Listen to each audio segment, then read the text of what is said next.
உங்களுக்கு நிம்மதி உண்டாகுவதாக, தேவனுடைய இரக்கங்கள் அதிகமாவதாக. தேவன் என்ன சொல்கிறாங்கன்னா, மத்தேயு 5:5, சாந்த குணமுள்ளவர்கள் பாக்கியவான்கள், அவர்கள் பூமியை சுதந்தரித்து கொள்வார்கள். இப்படியெல்லாம் பேசுகிறாங்க, என்னால் சகிச்சுக்க முடியல. ஏங்க இப்படிலாம் பேசுகிறாங்க? பொறுமையில் சகிச்சுக்க முடியல, இப்படிலாம் நடந்துக்கிறாங்க, சரியில்லை, அவங்க நடந்துக்கிறது சரியில்லை, சகிக்க முடியல, ஏன் இப்படிலாம் நடந்துக்கிறாங்க? கவலைப்படுறீங்களா? இதுக்கு மேலே பொறுமையாக இருக்க முடியாதுங்க. பொறுமைக்கும் ஒரு எல்லை இருக்குது, அந்த எல்லை மீறி போகுது. தேவன் சொல்கிறாங்க, உங்களுக்கு கிடைக்க வேண்டியது கிடைச்சிடும். உங்கள் பொறுமையும் ஒரு முடிவு, உங்கள் பொறுமைக்கும் ஒரு முடிவு வருது. உங்களுக்கு கிடைக்க வேண்டியது கிடைச்சிடும் அப்படின்னு சொல்கிறாங்க. இந்த மாதிரி ஆளுங்களோட எப்படி அட்ஜஸ்ட் பண்ணி வாழ்கிறது?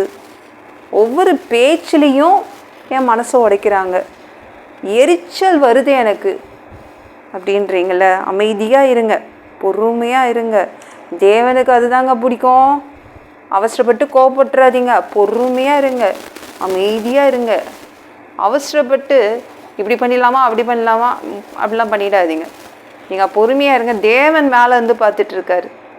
பார்க்குறவர், உங்களை பார்க்குறவர் தேவன். அவருக்கு முன்னாடி நீங்கள் அமைதியாக இருக்கணும், சரிங்களா? பொறுமைக்கு எல்லை இருக்குதுங்க, அந்த எல்லை வந்துருச்சு, முடியுது. உங்களுடைய எல்லா சகிப்புத்தன்மைக்கும் ஒரு பலன் வருது. இந்த பூமியை சுதந்தரித்து கொள்வீங்க, எல்லாத்தையும் அனுபவிப்பீங்க, நல்லா அனுபவிப்பீங்க. தேவன் உங்களுக்கு ஏன் அனுமதித்தார்னா, உங்களுக்கு இந்த சாந்த குணம் உள்ளே வரணும் அப்படின்காக தான் அவர் அனுமதித்தார். அது வந்துருச்சு, உங்களுக்கு வந்துருச்சு. அதனால் நீங்கள் இனிமேல் நல்லா எல்லாத்தையும் அனுபவிப்பீங்க, இந்த பூமியையே சுதந்தரித்து கொள்வீங்க, சரிங்களா? அதுக்காக தான் தேவன் இந்த மாதிரி ஒரு சூழ்நிலையை ஏற்படுத்தினார். இனிமேல் இந்த பூமி உங்களுக்கு தான், என்னெல்லாம் அனுபவிக்கணுமோ அனுபவிப்பீங்க, சரிங்களா? கிடைக்க வேண்டியது உங்களுக்கு, கிடைக்க வேண்டியது உங்களுக்கு, சேர வேண்டியது சேர்ந்துடும். மோசே இருக்காங்களே, பெரிய இளவரசனாக இருந்தான் எகிப்து நாட்டில். எத்தனையோ இளவரசர்கள் இருந்தாங்க, அவங்கள ஒருத்தர் தான் நம்ம மோசே.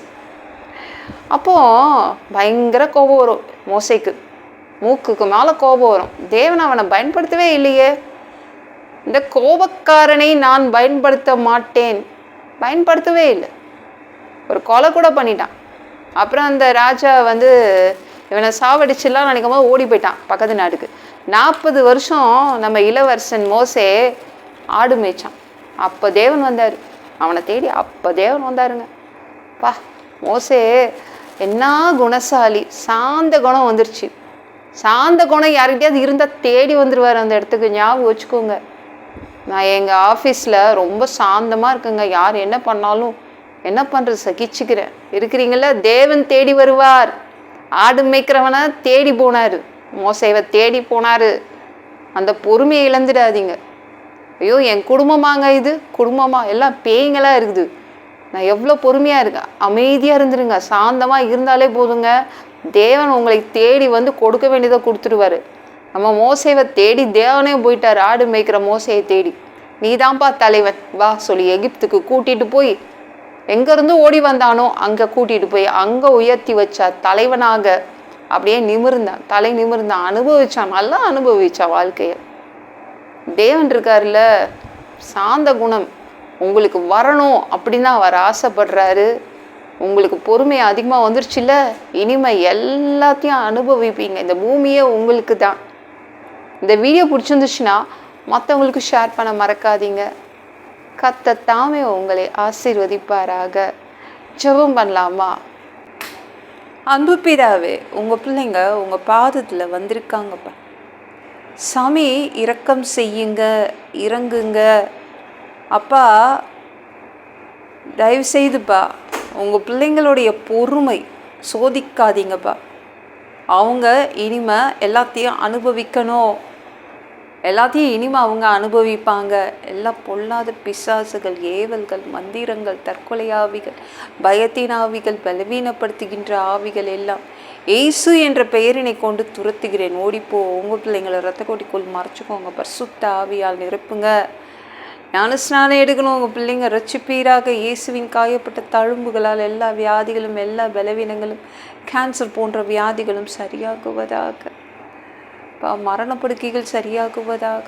பரம்பரை வியாதிகள் சரியாகுவதாக. மனிதனாக பிறந்தா ஜீவ புஸ்தகத்தில் பேர் இருக்கணும். அப்படி இல்லைன்னா மனிதனை பிடிச்சி நரகத்தில் தள்ளிடுவீங்க. தீ எரிக்கிற இடத்துல எப்படி போய் வாழ்கிறதுப்பா? பரலோகத்துக்கு வர்றதுக்கு தான் ஆசைப்படுறோம். அடித்து உதச்சி திருத்தி எங்களை பரலோகத்துக்கே அனுப்பிடுங்க. கழுவப்படாத பாவங்கள் இருந்தால் உங்கள் ரத்தத்தை கொண்டு கழுவி எங்களை பரலோகத்துக்கே அனுப்பிடுங்க. எந்த ஒரு இமைப்பொழுது நீங்கள் வருவீங்கன்னு இயேசுவை வணங்கி வணங்கி காத்துட்ருக்கோம்.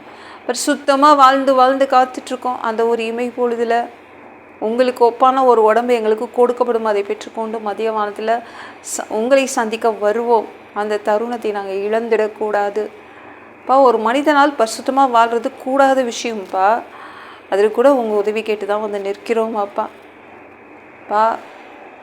3வது தடவை கூட இந்த பூமியை ஆட்சி செய்ய வருவீங்க. 1000 வருடம் இந்த பூமியை ஆட்சி செய்வீங்க. அந்த பொற்காலத்தை பார்க்க ஆசைப்படுறோம். எல்லாவற்றையும் ஒப்பு கொடுக்குற இயேசுவின் மூலம் ஜெபம் கேளும் பிதாவே. ஆமென். நாளைக்கு பார்க்கலாம்.